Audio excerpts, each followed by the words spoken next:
রাসূল বলছেন, উম্মত বেশি বেশি করে আমার উপরে দুরূদ পাঠাইবা, তোমার দুরূদটার সাথে সাথে আমার কাছে পৌঁছে যায়। আমি যখন ওয়ালাইকুম সালাম ইয়া উম্মতি বলে বলি, তখন উম্মতরে তোর দোয়াটাও কবুল হয়ে যায়। কারণ দুরূদ আল্লাহ পাকের কাছে যখন রাসূল বলেন সাথে সাথে কবুল, দুরূদের সাথে যে দোয়াটা হয় ওইটাও কবুল। এই জন্য মদিনা ওয়ালা কি বাবা আমলের ময়দানে দুরূদ ও সালাম পড়ে পড়ে বসে বসে দেখো, জাযাল্লাহু আন্না মুহাম্মাদাম মা হুয়া আহলুহু, বলে এই দুরূদটা একবার পাঠ করলে 1000 সওয়াব আমলনামায়। যেই ব্যক্তি আল্লাহর পয়গম্বরের সুন্নতকে জীবনের মধ্যে বাস্তবায়ন করবে, সেই শরীরটার মধ্যে জাহান্নামের আগুন লাগতে পারে না। আমার মুসলমান ভাইরা, আল্লাহ পাকের কাছে প্রাণ ভরে দোয়া করবা, আর মদিনার নবীর সুন্নতের উপরে আমল করো। রাসূলের সুন্নত যেন ছুটে না যায়। আরে বাবা, জুতাটা পরিধান করবার সময় মনে রাখতে হবে ডান পায়ের জুতা আগে পরবা, জুতা খুলবো বাম পায়েরটা। জামাটা গায়ে দিবার সময় আস্তিনের ভিতরে ডান হাতটা আগে ঢুকবে, বাম হাতটা খুলবো আগে। মেসওয়াক করার সময় ডান দিকে মেসওয়াক শুরু হবে। রাসূল পাক সাল্লাল্লাহু আলাইহি ওয়াসাল্লামের সুন্নত। দস্তর বিছিয়ে খানা খাও, টয়লেটে যাবার সময় বাম পাও দিয়া ঢুকো, মসজিদে যাবার সময় ডান পাও দিয়া ঢুকো, রাত্রে ঘুমাবার সময় সুন্নত তরিকা মতো শো। আরে বাবা, সুন্নতের মধ্যে যে কি মজা! আমরা যারা বসছি এখানে বেহেশতের বাগানে বসছি, কি বলেন ঠিক না বেঠিক? বলবেন যে হুজুর এখানে আবার বেহেশতের বাগান আসলো কোত্থেকে? বেহেশতের বাগান যারা বুঝতে পারছে তারা এসব মাহফিলে বসে গেছে, যারা বুঝতে পারে নাই এরা বাজারে দোকানে আড্ডায় আছে। কি বলেন ঠিক না বেঠিক? দুনিয়ার বেহেশতের বাগানে যারা বসতে পারি, আশা করব যে আল্লাহ আমাদেরকে আখিরাতের বেহেশতে জায়গা দিবেন। সবাই বলেন আমিন। আল্লাহ রসুল হাবিবে কিবরিয়া সরকারে দো আলম মাহবুব খুদা ইমামুল আম্বিয়া খাতামুন নবিয়্যিন মুহাম্মদুর রাসূলুল্লাহ সাল্লাল্লাহু আলাইহি সাল্লাম তিনি ইরশাদ করেন, জমিনের মধ্যে যেখানে কোরআন হাদিসের আলোচনা হয়, মুমিনরা ওই জায়গার মধ্যে বসে বসে আল্লাহ পাকের গুণগান করে, ওই জায়গাটা বেহেশতের বাগান। বলেন সুবহানাল্লাহ। এবং আল্লাহ রসুল বলেন, যখন তোমরা বেহেশতের বাগানের পাশে দিয়া যাইবা, সেখানে বসে বসে কিছু ফল বক্ষণ করিও। এই বেহেশতের বাগানের ফল কি? আম, কাঁঠাল, লিচু, আনারস। এটার ফল হলো সুবহানাল্লাহ, আলহামদুলিল্লাহ, আল্লাহু আকবার, আস্তাগফিরুল্লাহ। এই যে তাসবিহাত গুলি যেগুলি পড়া হচ্ছে, এগুলি হলো বেহেশতের বাগানের ফল। বলেন সুবহানাল্লাহ। যারা বুঝে আসছেন তারা মেহেরবানি করে চলে আসছেন, যারা এখনো বুঝে আসে নাই অল্প সময়ের জন্য বেহেশতের বাগানে বসেন। আরেকটা বেহেশতের বাগানের কথা আল্লাহ রসুল বলছেন, সেটা মদিনা শরীফ, আল্লাহর হাবিবের কবর মোবারকের পাশে। মা বাইনা বাইতি ওয়া মিম্বারি রাউযাতুম মিন রিয়াজিল জান্নাহ। আমার ঘর এবং আমার মিম্বরের মাঝামাঝি জায়গাটা জান্নাতের টুকরা। বলেন সুবহানাল্লাহ। যারা হাজী সাহেব আসেন না এখানে অনেকে, রিয়াজুল জান্নায় নামাজ পড়ছেন? রিয়াজুল জান্নাহ, জান্নাতের টুকরা, জান্নাতের বাগান। হাদিস শরীফের মধ্যে এর বিভিন্ন ব্যাখ্যা আছে। এই জায়গাটাকে জান্নাতের টুকরা কেন বলা হলো? আল্লাহর হাবিব ফরমান, দুনিয়ার মধ্যে এই জায়গাটা জান্নাতের টুকরা দুইটা অর্থ। একটা অর্থ হলো এই টুকরাটা আল্লাহ পাকের জান্নাত থেকে এখানে স্থানান্তরিত করা হয়েছে। সুবহানাল্লাহ। দুই নম্বর অর্থ হলো এই টুকরার মধ্যে গিয়ে যারা কিছু ইবাদত করবে, আল্লাহ পাক তাদেরকে কিয়ামতের ময়দানে জান্নাতে পৌঁছাবে।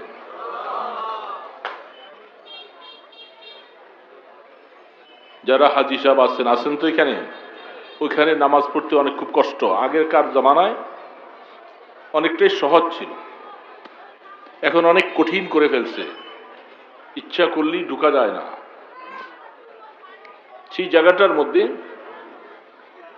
নামাজ পড়তে অনেক কষ্ট করতে হয়। এখনকার সময় প্রায় 3 ঘন্টা 3.5 ঘন্টা লাইনে থাইকা তারপরে অ্যাপসের মাধ্যমে ওইখানে যাওয়া হয়। ইচ্ছা করলে যাওয়া যায় না, অনেক কঠিন হয়ে গেছে। যারা আগে হজ করেছেন আলহামদুলিল্লাহ, আমরা বহু সময় সেখানে বসেছিলাম, অনেক সময় অনেক নামাজ। ওইখানে 2 রাকাত নামাজ পড়তে পারা এটা ভাগ্যের বিষয়। চেষ্টা করে ওই জায়গার মধ্যে কিছু খুঁটি আছে, খুঁটিগুলাকে চিহ্নিত করে দেওয়া হয়েছে। উস্তুয়ানায় হান্নানা, উস্তুয়ানে আবিল বাবা, উস্তুয়ানে উফুদ, উস্তুয়ানে হিরাস, উস্তুয়ানে আয়সা, এই নামগুলির দ্বারা সেই খুঁটিগুলাকে নামকরণ করা হয়েছে। এগুলার উপরে সবুজ রঙের কালি দিয়া খোদাই করে লেখা। একটাকে তওবার খুঁটি বলা হয়। কিসের খুঁটি বাবা? তওবার খুঁটি। যেখানে যুদ্ধের মধ্যে যায়নি সাহাবা, আবু লুবাবা রাদিয়াল্লাহু তাআলা যাচ্ছি করতে করতে করতে করতে সময় শেষ। রাসূল যুদ্ধ থেকে ফিরে চলে আসছেন। যারা মুনাফিক ছিল তারা বলতেছে, আমরা এই ওজরে যাই নাই, ওই ওজরে যাই নাই, বিভিন্ন ওজর। কিন্তু তিনি তো খুব মজবুত পাকা পোক্ত সাহাবী, ঈমানওয়ালা। মিথ্যা কথা সাহাবাই কেরামরা মিথ্যা কথা বলতে পারে না, কি বলেন ঠিক না? যদিও আজকালকার জামানায় সাহাবাদের ব্যাপারে অনেক রকম কথা আসতেছে। যারা ঈমানওয়ালা তারা সাহাবাদের কোনো একটা ছোট্ট একটা ভুল ধরার মতো কোনো সাহস তাদের নেই। আস-সাহাবী কান-নুজুম, আস-সাহাবী কুল্লুহুম উদুল, বিআইয়িহুম ইকতাদাইতুম ইহতাদাইতুম। রাহমাতে দু আলম মুহাম্মদুর রাসূলুল্লাহ সাল্লাল্লাহু আলাইহি সাল্লাম বলেন, আমার সমস্ত সাহাবায়ে কেরাম সত্যের উপরে আছে। যেই কোনো সাহাবীকে তুমি ফলো করবা তুমি হেদায়েত পেয়ে যাইবা। একজন সাহাবীর ব্যাপারে জবান খুলে কথা বলার সাহস কোনো উম্মতের নাই। যারা বলে তাদের ঈমানের মধ্যে নোকসান আছে।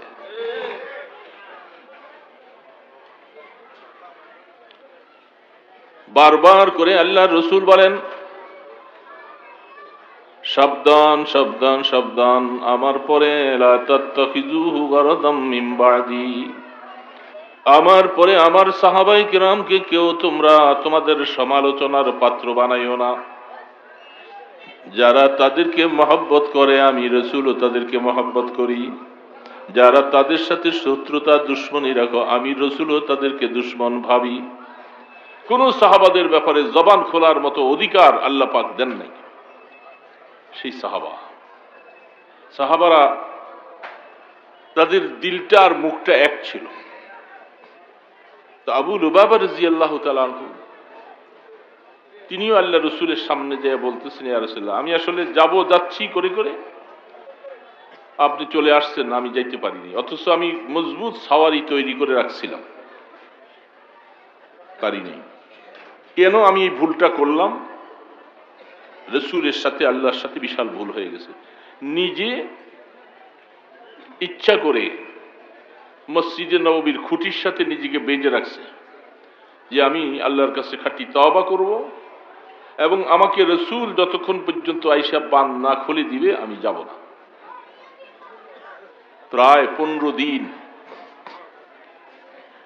মসজিদের খুঁটির সাথে বাঁধা, শুধু পায়খানা প্রস্রাবের সময় খুঁটিতে আবার আইসা বেঁধে রাখে।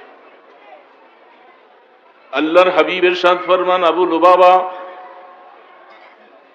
তুমি নিজকে নিজে খুঁটির সাথে না বেঁধে যদি সরাসরি আগে আমার কাছে চলে আসতাম আর আমি আল্লাহ পাকের কাছে তোমার জন্য একটু মাপ চাইতাম, ক্ষমা পেয়ে যেতাম। যেহেতু তুমি নিজে নিজে সিদ্ধান্ত নিয়ে হাত বেঁধে বলছ, আসমানওয়ালার কোনো সিদ্ধান্ত ছাড়া তোমাকে খোলার অধিকার কারো নাই। সম্পূর্ণ আল্লাহ পাকের কাছে ন্যস্ত হয়ে গেছে, চলতেছে। 15 দিন পর তওবার আয়াত নাজিল হয়েছেন ফজরের সময়। আল্লাহর হাবিবের উপরে তওবার আয়াত আসছেন। সাহাবারা আয়াত শোনার পরে খুলতে গেছেন, বলেন আপনারা খুলবেন না, আল্লাহ রসুল নিজে খুললে আমি বুঝবো যে আমার তওবা কবুল হয়েছে। এই জন্য লম্বা ঘটনা আছে, সেটা বলছে, এই জন্য ওই খুঁটিটার নাম তওবার খুঁটি। বুঝে আসছে তো? যদি কোনোদিন আল্লাহ পাক, যারা গেছেন তো গেছেন, যারা যেতে পারি নাই তাদের যাওয়ার নিয়ত আছে না নাই? নিয়ত নাই? মুসলমানের জন্য এর থেকে আর বড় নিয়ত হতে পারে না। একজন ইমানদার ইমান আনার পরে সবচেয়ে বড় তার আল্লাহর কাছে চাওয়ার পাওয়া, যে আল্লাহ জীবনে একবার হলেও আমাকে তোমার বাইতুল্লাহর মুসাফির বানাইবা। বাইতুল্লাহ যদি যেতে পারি, সেখান থেকে তোমার বন্ধুর রওজার পাশে গিয়ে একবার প্রাণ ভরে সরাসরি সালামটুকু দিতে পারবো। নিয়ত আছে না নাই? কেমন নিয়ত? হালকা হালকা নিয়ত যে মার্কার হবে, আল্লাহ পাক আপনার সাথে ওরকম ব্যবহার করবে। আনা ইনদা আবদি জান্নি বি, হাদিসে কুদসি।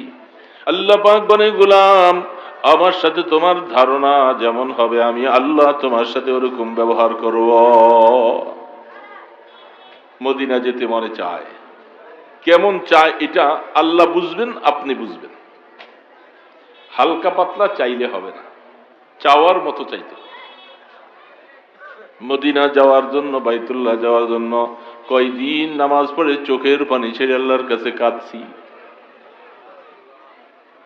বাবা, চোখের পানি ছেড়ে বুক ভাসিয়ে ফেলতে হবে যে আল্লাহ তুমি আমাকে কমপক্ষে তোমার বন্ধুর রওজার পাশে একবার গিয়ে সালাম দেওয়ার তৌফিক দাও।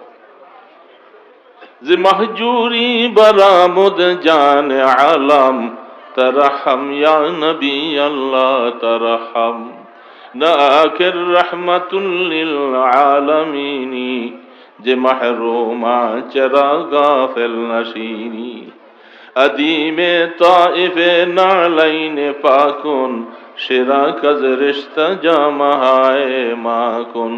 সুবহানাল্লাহ। মদিনার আশিক হওয়া লাগবে বাবা, শুধু হালকা আশিক হলে যাওয়া কষ্ট হবে। প্রাণ ভরে যদি মদিনার আশিক হও, যেমন আশিক এই যে ছন্দগুলি পড়লাম, মোল্লা আব্দুর রহমান জামি রহমতুল্লাহ আলাইহি মদিনার আশিক ছিলেন, রসুলের আশিক ছিলেন। হজ করার জন্য নিয়ত করে বাইতুল্লাহ ঘরে গিয়েছিলেন।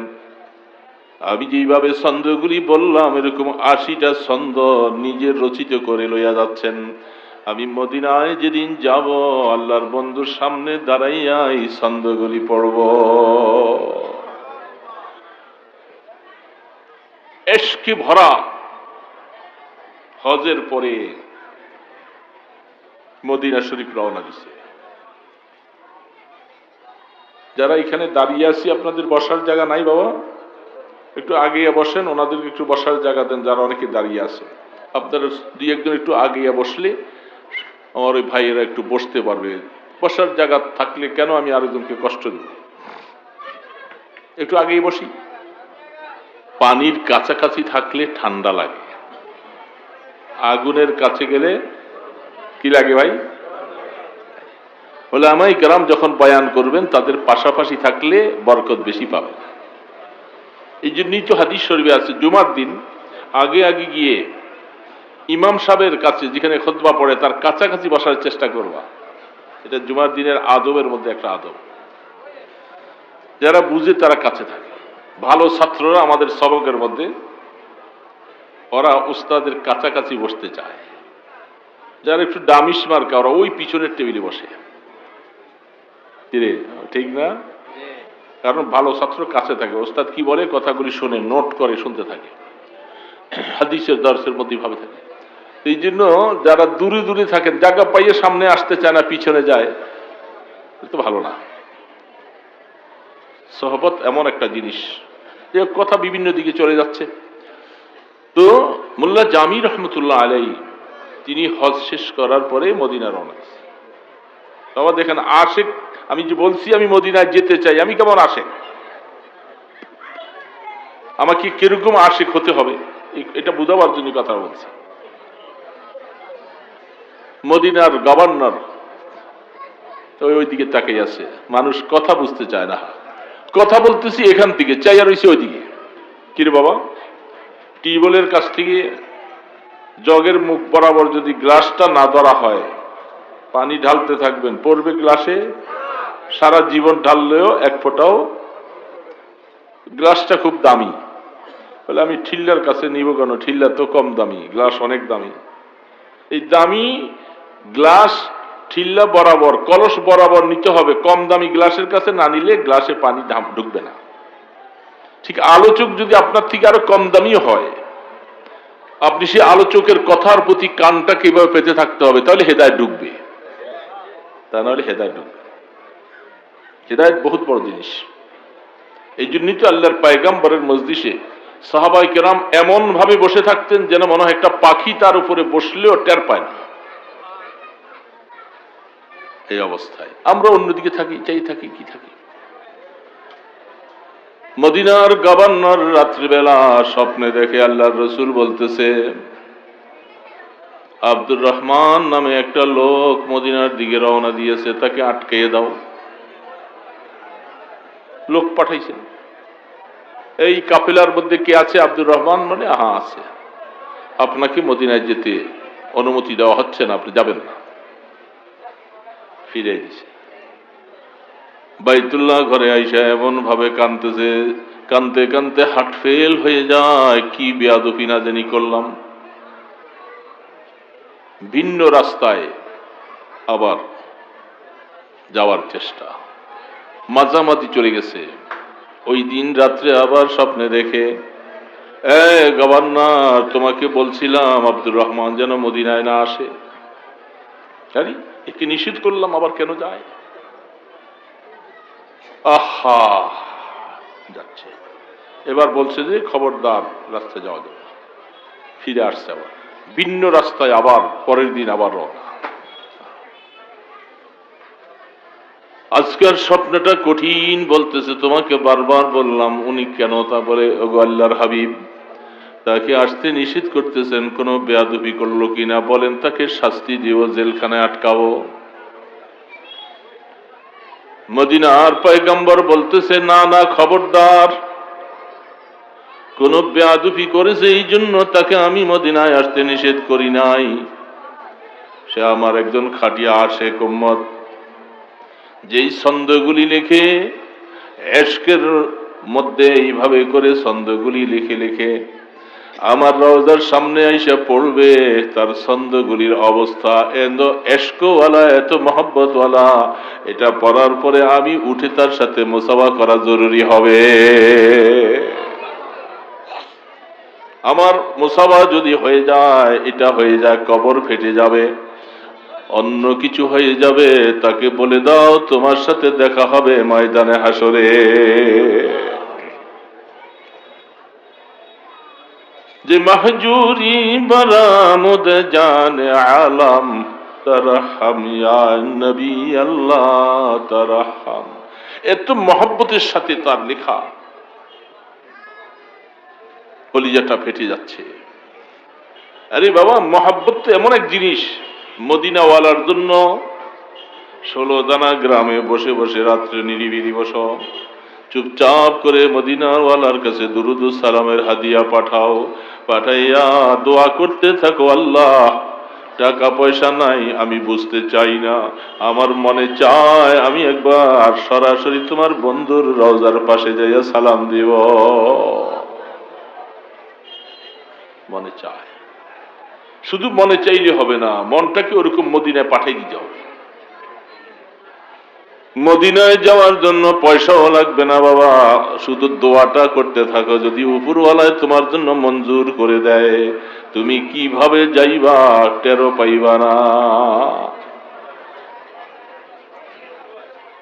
ঢাকা কথাটা এখন মনে পড়লো, দিলে আসছে। আল্লাহ পাক দিলে কথা, না ঢাললে কথা আসে না, উপরওয়ালার থেকে আসতে হয়। আমার এতক্ষণ মনে নাই, এখন এই কথা প্রসঙ্গে কথাটা মুহূর্তের ভিতরে দিলের মধ্যে আসছে। ঢাকা তেজকুনি পাড়া, আমার এক বন্ধু বলতেছিল, উনি সেখানে থাকেন। একজন হাজী সাহেবের বাসায় একটা কাজের বুয়া, কাজ করে। কাজের বুয়া চিনেন না? অনেক দিন ধরে কাজ করে। তাদের দেশের আরেকটা মহিলা, মমিন সিং বাড়ি তাদের, সে ওই হাজী সাহেবের বাসায় কাজ করে। দুইজনের মধ্যে পরিচয়। যে কাজীর বুয়া ওই হাজী সাহেবের বাসায় কাজ করে, হাজী সাহেব এবছর বিবিকে নিয়ে হজে যাওয়ার সিদ্ধান্ত। এহরামের কাপড় কিনছে, কাজীর বুয়াকে দিছে, হজে যাওয়ার নিয়ত করছি তো, কাপড়গুলি তুমি ধুইয়া দিবা, ধুইয়া শুকাইয়া দিবা সুন্দর করে।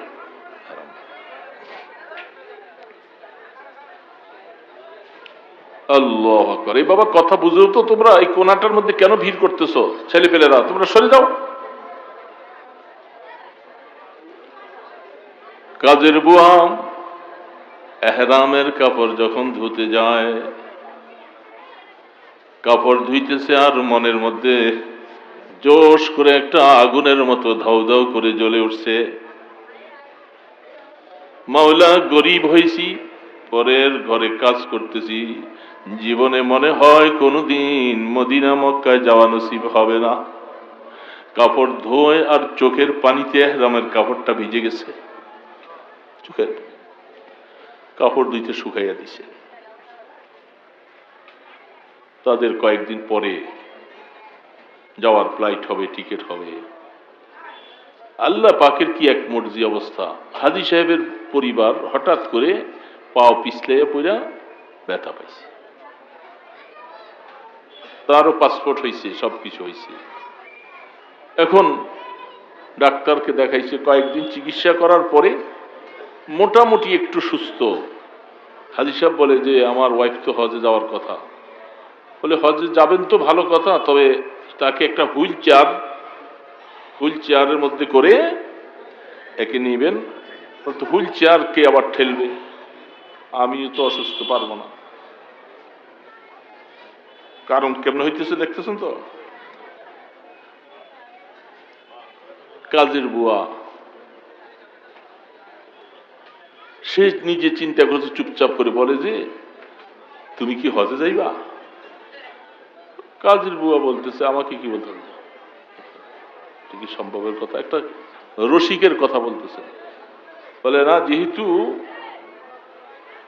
আমার বিবি অসুস্থ হয়ে গেছে, তাকে হুইল চেয়ারে করে ছাড়া হজ করানো যাবে না।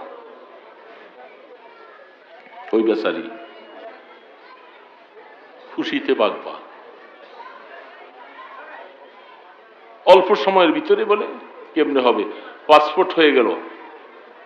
বেশি পয়সা দিয়া 2-3 দিনের ভিতরে পাসপোর্ট বাইর করে নিয়ে আসছে। আনার পরে এই বেচারি তৈয়ার হয়ে আছে। এখন হাজী সাহেব, ওই পাশের যে মহিলাটা আরেকটা দেশীয় মানুষ,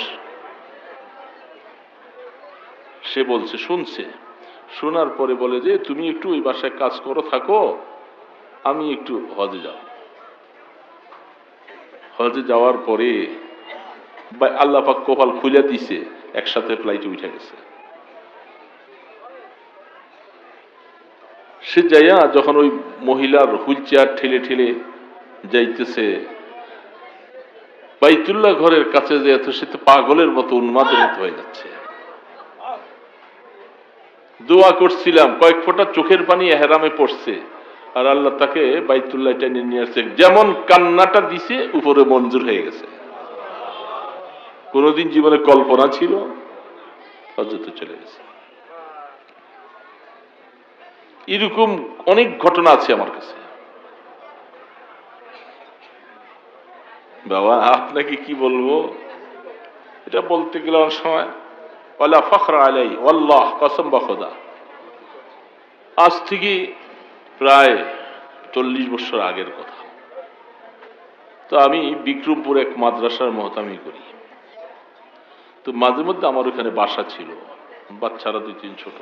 তো বিভিন্ন ওয়াজ, বিভিন্ন সময় মদিনা যাওয়ার জন্য খুব দোয়া করি আর কান্দি।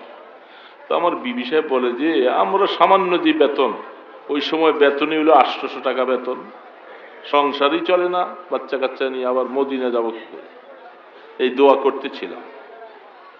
তা আমাকে মাঝে মধ্যে কথা বলতো, আপনি এটা কি দোয়া করতেছেন বুঝে আসে না। বুঝে আসা লাগবে না, দোয়া তো আসমানওয়ালার কাছে করতেছি, আসমানওয়ালার কাছে কোনো অসম্ভব বলতে কোনো কিছু নাই।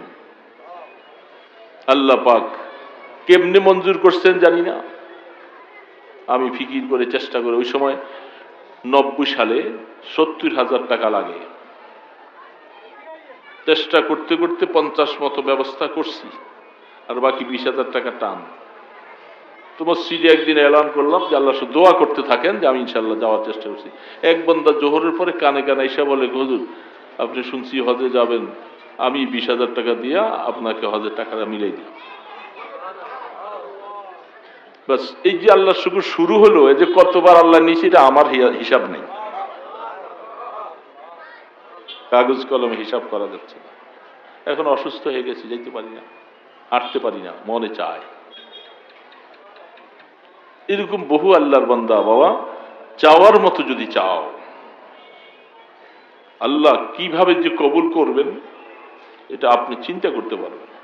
মদিনায় যেতে মনে চাবে না, এটা কেমন উম্মত। আমাদের আকাবিরিনদের জীবনে তালাশ করলে দেখা যায় মদিনার পাগল হতে হবে। এটা যে কি স্বাদ আর কি মজা, এটা আপনাকে আমি বলতে পারবো।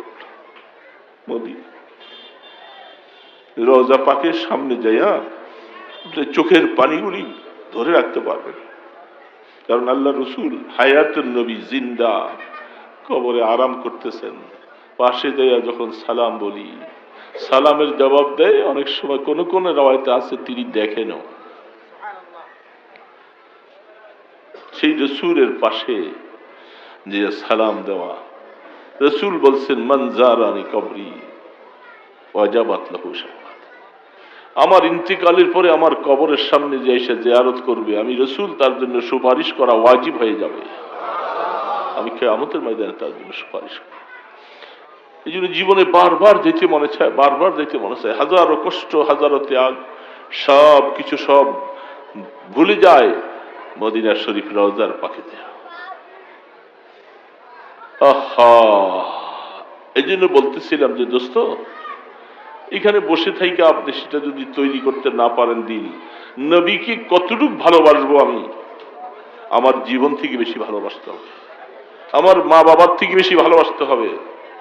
যদি সেরকম প্রেম আর ভালোবাসা যদি অন্তরে জায়গা দিয়া মাওলার কাছে দোয়া করতে থাকো, মাওলা টাকা নাই পয়সা নাই এটা আমি বুঝি না, আমি মদিনার আশেক, আমাকে তুমি দয়া করে রওজা পাক দেখা। আল্লাহর হাবিবের রওজা, মক্কা শরীফ গেলে তো শুধু একটা ঘর দেখা যায়, বাইতুল্লাহ ঘুরে, মদিনা শরীফ তো আল্লাহর মাহবুব বান্দা সেখানে আছে, জিন্দা হায়াতুন নবী রওজা থারে। এই জন্য আল্লাহর হাবিবের আরবরা তারা রসুল পাক ইসলামের কবরের দিকে হাত তুলতে দেয় না, হাত কাবলার দিকে উঠাইতে দেয়। আর এখন তো সেখানে সেই মজা নাই, ভিড় ধাক্কা। আর যখন সুযোগ ছিল ওই সময় আরামে বসে বসে মনে চায় ওই পিলারের গোড়ায় দাঁড়াই আস্তে আস্তে রওজার দিকে একটা নজর দিয়ে চেয়ে থাকতে থাকতে রসুলের মোহাব্বত আস্তে আস্তে আসতে থাকে আর চোখ পানি ঝাড়তে থাকে। রসুল বলেন, উম্মত আমার জন্য তোমার যদি মায়া লাগে আর 2 ফোঁটা চোখের পানি বের হয়, এই সম্বাদটাও মদিনাতে আমি পাই, যে তুমি এখানে বসে বসে আমার জন্য কাঁদতেছো, এই সম্বাদটাও আল্লাহ আমার কাছে পৌঁছে দেয়। এই জন্য আল্লাহর হাবিবের সেই উস্তানায়ে হান্নানা একটা খেজুর গাছ, খেজুর গাছটার সাথে রসুল হেলান দিয়ে খুতবা পড়তেন। যখন মিম্বর তৈরি হলো, আল্লাহ রসুল মিম্বরে চলে গেলেন। ওটের বাচ্চা যেরকম কাঁদতেছে, রসুল দেখতেছেন কান্নার আওয়াজ আসে, নজর করে দেখেন যে খেজুর গাছটার থেকে পানি বেয়ে বেয়ে পড়তেছে। আল্লাহ রসুল মিম্বর থেকে নামছেন, নাইমা খেজুর গাছটারে হাত দিয়া মুইসা দিছে, মুইসা দিয়া বলে এটাকে উঠাও। উঠাইয়া খেজুর গাছটা জান্নাতুল বাকিতে দাফন করে দাও, কিয়ামতের ময়দানে এটা জান্নাতের গাছ হবে। উস্তুনে হান্নানা আজ হিজরে রসুল না লামি জাদা হামচো আরবা বেকুল। একটা গাছ রসুলের বিচ্ছেদের কারণে সহ্য করতে পারে নাই, কাঁদতে শুরু করেছে। বাবা আমরা রসুলকে কি বুঝলাম, কি পাইলাম, আমাদের কি মায়া, যার উসিলায় মুসলমান হলাম, যার উসিলায় মাদ্রাসা পাইলা, যার উসিলায় রমজান পাইলা, যার উসিলায় মসজিদ পাইলা, কিয়ামতের ময়দানে যাকে মাকামে মাহমুদ দান করা হবে, আল্লাহর রসুল আল্লাহর কাছে বলার আগ পর্যন্ত কোন নবীরা বলার সাহস পাবে না। সমস্ত উম্মত পাগল, দৌড়াও। ময়দানে হাসরে এত কষ্ট, জাহান্নাম ধাউ ধাউ করে জ্বলতেছে, সূর্যের প্রখর তাপ চলতে থাকবে, ঘামের সাগরে হাবুডুবু খাওয়া লাগবে রে বাবা। ওই সময় আল্লাহর আরশের ছায়া ছাড়া কোনো ছায়া নাই। সেই দিন সবাই দৌড়াবে, একটু আল্লাহকে বলবে যে আল্লাহ একটু হিসাবটা শুরু করেন। কোন নবী পারবে না। বুখারী শরীফ খুলে দেখো, কিতাবুল 12 পারার প্রথম দিয়ে আছে, লম্বা হাদিস, প্রায় 1.5 পৃষ্ঠা। আল্লাহ পাক আল্লাহর বন্ধুকে মাকামে মাহমুদ দিবেন, ওয়া বা'সু মাকামাম মাহমুদানিল্লাযী ওয়া'আদতা। কুরআন বলতেছে ফাতাহাজ্জাদ বিহি নাফিলাতাল লাক আসা ইয়াবআসাকা রাব্বুকা মাকামাম মাহমুদা। আল্লাহ পাক বলে, বন্ধু আমার, আপনি তাহাজ্জুদের নামাজ পড়েন, আমি আপনাকে মাকামে মাহমুদ দিব। বলেন সুবহানাল্লাহ। রাসূলকে মাকামে মাহমুদ দিবেন। মাকামে মাহমুদ কি? এটা মাকামে মাহমুদ, যে কিয়ামতের ময়দানে আদম আলাইহিস সালাম থেকে নিয়ে ঈসা আলাইহিস সালাম পর্যন্ত সবার কাছে যাবে মানুষ, একটু আল্লাহকে বলবেন যে হিসাবটা শুরু করতে।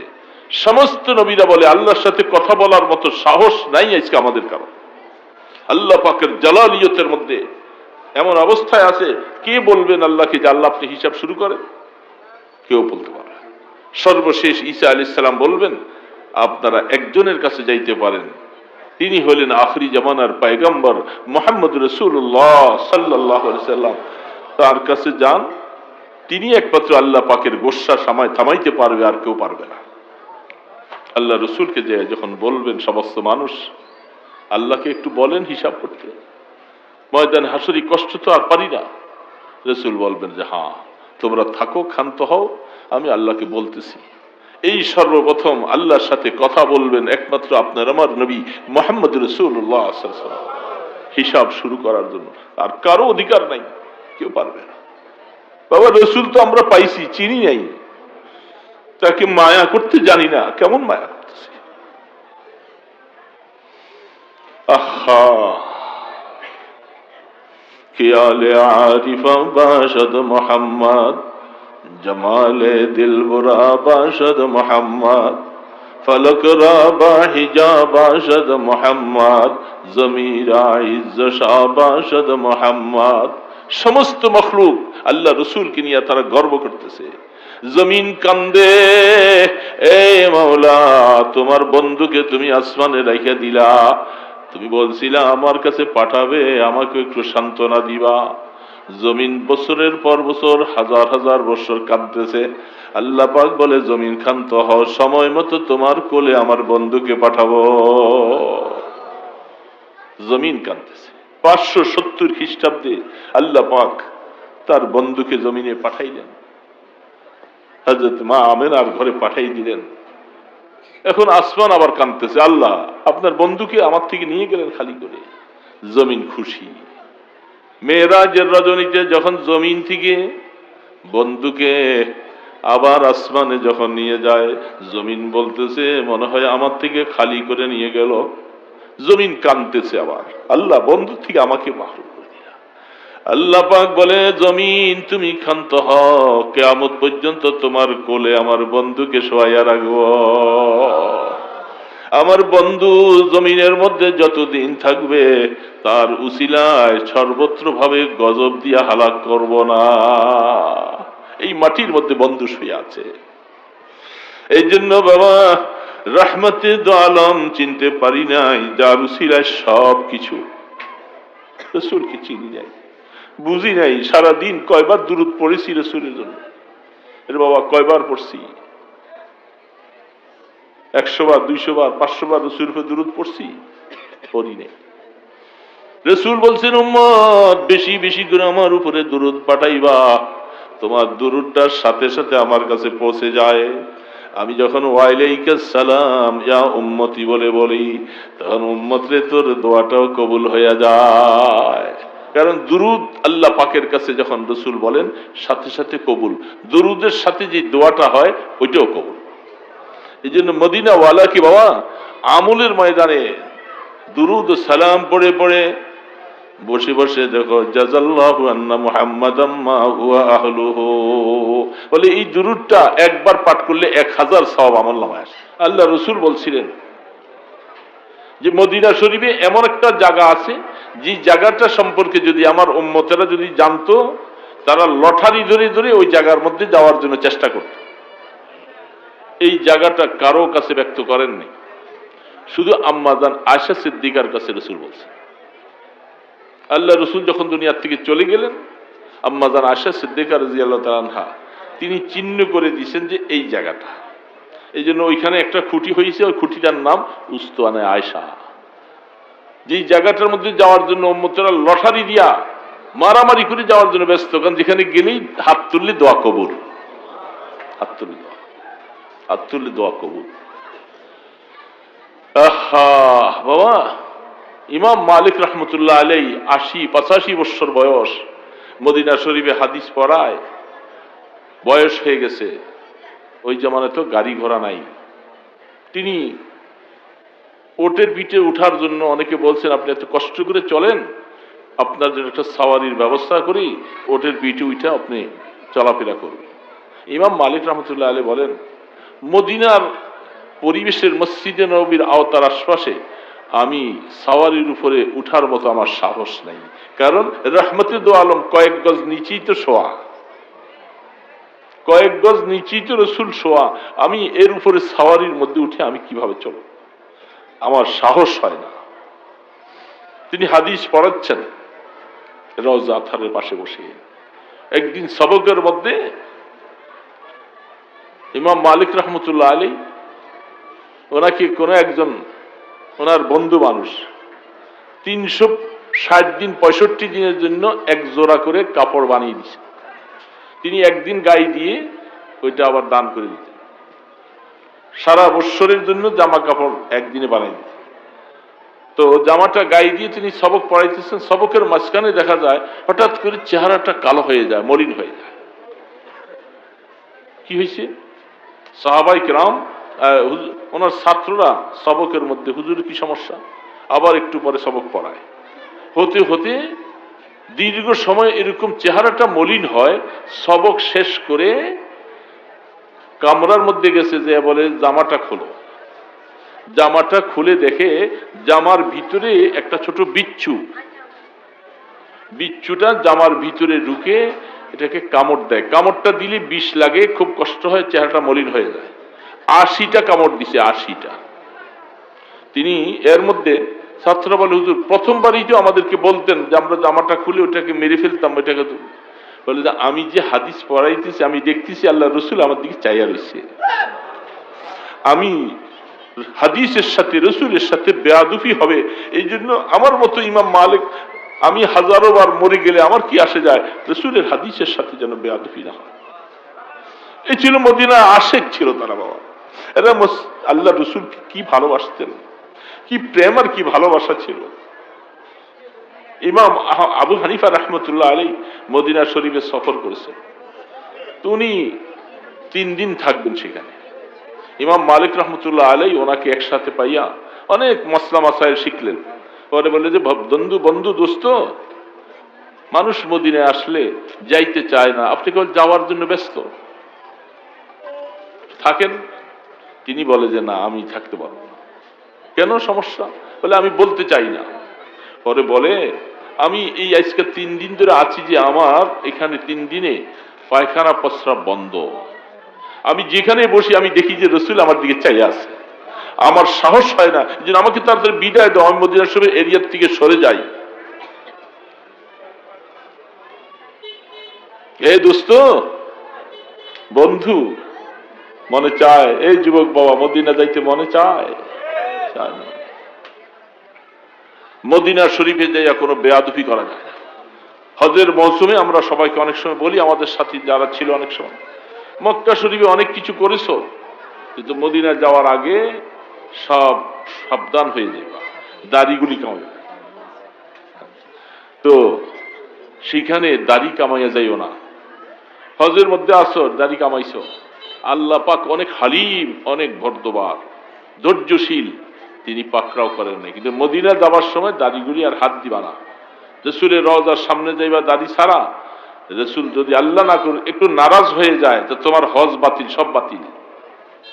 মদিনার মাটি বহুত কঠিন। এই জন্য অনেককে আমরা এবার বলতাম, মদিনা শরীফ যাইয়া ঢুকছে, ঢুকার পরে বলতেছে এক দোকানে থেকে দই খাইতেছিল। ওই দেশে মিষ্টি দই পাওয়া যায় না, এই দেশের দইগুলি হলো সবসময় টক দই, এটা ওই দেশের স্বভাব। ওই বেচারায় দইটা নিয়া খাইতেছে আর বলে যে মদিনার দই টক। শব্দটা মদিনার দই টক বলছে, এই শব্দটা আল্লাহ রসুলের গায়ে দিয়ে পড়ছে।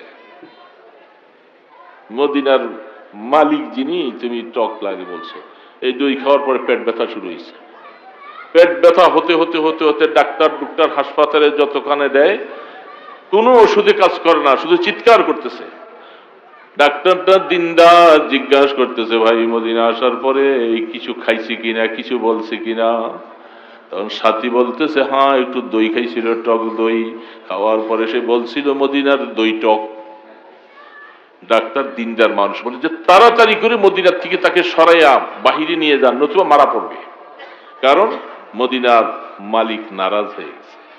তুমি মদিনার টক, এটাকে দুধ টক বললা কেন? একটা দই আলাদা টক হতে পারে, মদিনা বলার কারণে পুরা মদিনাটা তোমার এরিয়ার ভিতরে চলে আসছে, রসুলের উপরে গিয়ে ধাক্কা পড়েছে। এই জন্য তুমি তাড়াতাড়ি করে এর বাইর করো। এই জন্য বলা হচ্ছে যে মদিনা শরীফ যাওয়ার পরে কোনো সাবধান, জবান বন্ধ থাকতে হবে, খুব আজে বাজে কথা বলা যাবে না, এবং বেশি হাসি তামসা করা যাবে না। কারণ মদিনাওয়ালা সেইখানের কবরের আশপাশে চতুর্পাশে মাটিগুলি রসুলের কদম মোবারক লাগছে। যেন যারা আমাদের আকাবিরিনরা অনেকে যায় তো রওজার সামনে যায়, যে এত সাবধানতার সাথে একটু বেয়াদবি যেন না হয়। কারণ আল্লাহ পাক আয়াতগুলি লেখাই রাখছে, খবরদার আমার বন্ধুর কবরের সামনে আইসা উঁচু আওয়াজে কথা বলবা না, বললে তোমার ঈমান শেষ হয়ে যাবে। দোস্ত, কথা প্রসঙ্গে বলতেছিলাম, কথা অনেক দিক হয়ে গেল। যা হুজুর আছে আরেকজন আসে, আমার এটি আপনাদের কাছে এসে খুতবা পড়ছি, শুধু রিয়াজুল জান্নাহ বলতে যাই এদিকে আসছি। আয়াত তো রয়ে গেল, সব রয়ে গেল, সব কথা শেষ। তবে একটাই শুধু আবদার, আমার মুসলমান ভাইয়েরা, আল্লাহ পাকের কাছে প্রাণ ভরে দোয়া করবা, আর মদিনার নবীর সুন্নতের উপরে আমল করো। রসুলের সুন্নত যেন ছুটে না যায়।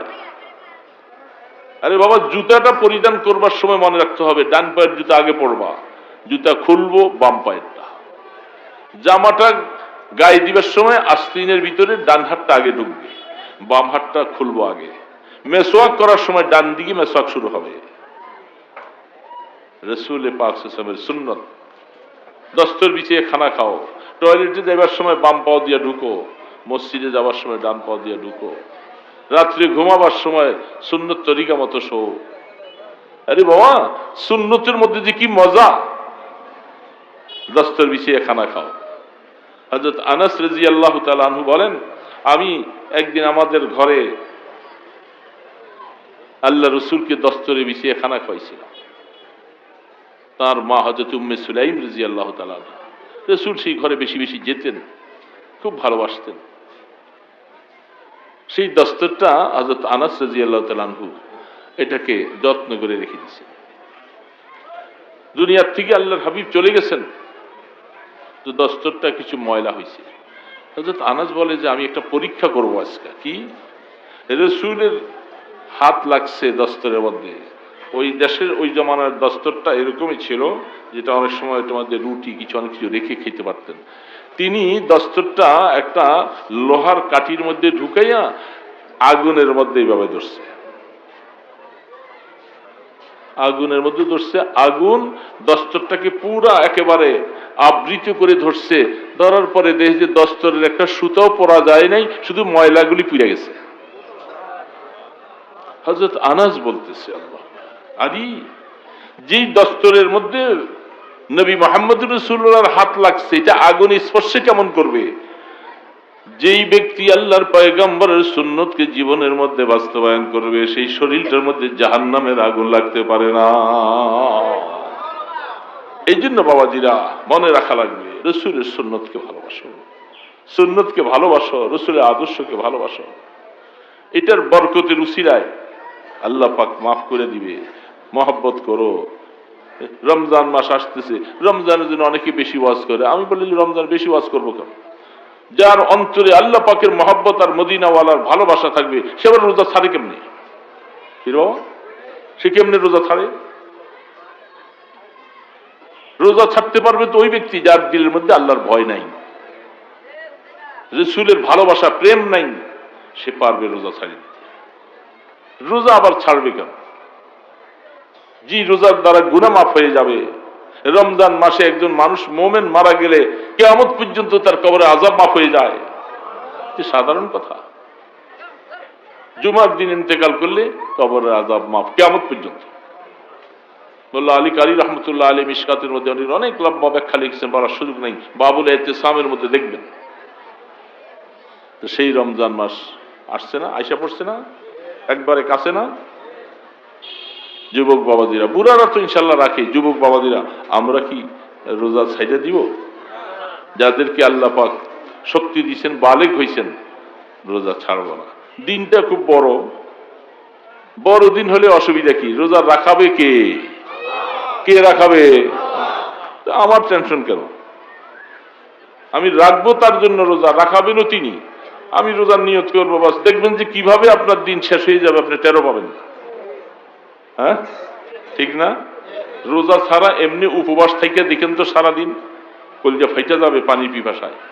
কিন্তু রোজার দিন কি সুন্দর কাজও করে, নামাজ পড়ে, হাটে যায়, বাজারে যায়। আল্লাহ পাকে রাখাইতেছে, আল্লাহ রাখাইতেছে। আল্লাহ পাক যখন রাখায় তখন কারো অসুবিধা হয় না। আরো অনেকেই অসুস্থ আছি, সুস্থতার নেয়ামত বহুত বড় জিনিস। এই জন্য অল্প সময় একটু দোয়া, মুসাফির আল্লাহ পাক যেন সামনে রমজান পর্যন্ত আমাদের হায়াতে বরকত দিয়া দেন। রমজান পর্যন্ত হায়াত পেয়ে যদি মরেও যাই, কোনো আফসোস থাকবে না, কারণ কিয়ামত পর্যন্ত আযাব বন্ধ। কিয়ামত পর্যন্ত যখন বন্ধ হয়ে যাবে, ইনশাআল্লাহ আল্লাহ পাক পরবর্তীতে আর আযাব দিবেন না। কিয়ামত পর্যন্ত বন্ধ রাখলে পরে কি আল্লাহ পাক আবার রহম করবেন না? এই জন্য দোয়া করা চাই, আস্তাগফিরুল্লাহ আল্লাযী লা ইলাহা ইল্লা হুয়া, আল্লাহুম্মা সাল্লি আলা মুহাম্মাদ। আলহামদুলিল্লাহি রাব্বিল আলামিন, ওয়াসসালাতু ওয়াসসালামু আলা আশরাফিল আমবিয়া ওয়াল মুরসালিন। আয় আল্লাহ রহমানুর রহিম, দয়ালু খোদা, আমরা কতগুলি গুনাহগার মাওলা। আল্লাহ অনেক গুনাহ করে ফেলছি মাওলা, আমাদেরকে মাফ করে দাও আল্লাহ, আমাদের জিন্দেগির গুনাহগুলি মাফ করে দাও আল্লাহ। আমরা আপনাকে রাজি করতে পারি নাই মাওলা, দয়া করে আমাদেরকে আপনি এমন তৌফিক দেন যেন আমরা আপনাকে রাজি করতে পারি আল্লাহ। গুনাহগুলি ছেড়ে দেওয়ার তৌফিক দাও আল্লাহ। আমাদের মা বাবাকে মাফ করে দাও, যারা কবরে চলে গেছেন সবার কবরকে রহমতের কবর বানিয়ে দাও আল্লাহ। এই হাফেজ ছেলেগুলাকে কবুল করো, এই মাদ্রাসা কবুল করো, এলাকার জনগণকে কবুল করো আল্লাহ। যুব সমাজরা মাহফিলের আয়োজন করেছেন, তাদেরকে পুরোপুরি হেদায়েত দান করে দাও। যতদিন জমিনে হায়াত রাখো আল্লাহ, আপনার গোলাম বনে থাকার তৌফিক দান করেন। সভাপতি সাহেব অসুস্থ, আল্লাহ তাকে শিফায়ে কামিলা নসিব করে দেন। আয় আল্লাহ, রমজান পর্যন্ত আমাদের হায়াতে বরকত দিয়া দেন আল্লাহ। রমজানের রোজাগুলি রাখার তৌফিক দান করেন। মওত পর্যন্ত আমাদেরকে দ্বীনের সাথে লাগাইয়া রাখো। আয় আল্লাহ, মুসাফির আপনার কাছে দরখাস্ত পেশ করলাম আল্লাহ, আমাদের দোয়াগুলোকে আপনি কবুল ফরমান। যখন দুনিয়ার থেকে ডাক দিবা আল্লাহ, ঈমানের মওত নসিব করে দিও আল্লাহ। ইয়া আল্লাহ, মদিনাওয়ালার দরবারে লক্ষ লক্ষ কোটি কোটি দুরুদ ও সালামের হাদিয়া পৌঁছাইয়া দাও আল্লাহ। রসুলের কদম মোবারকের উসিলায়, আপনার ইসমে আজমের উসিলায় আমাদের দোয়াগুলি কবুল ফরমান। সাল্লাল্লাহু তাআলা আলা খায়রি খালকিহি মুহাম্মাদিন ওয়া আলা আলিহি ওয়া আসহাবিহি আজমাইন বিরহমাতিকা ইয়া আরহামার রাহিমিন।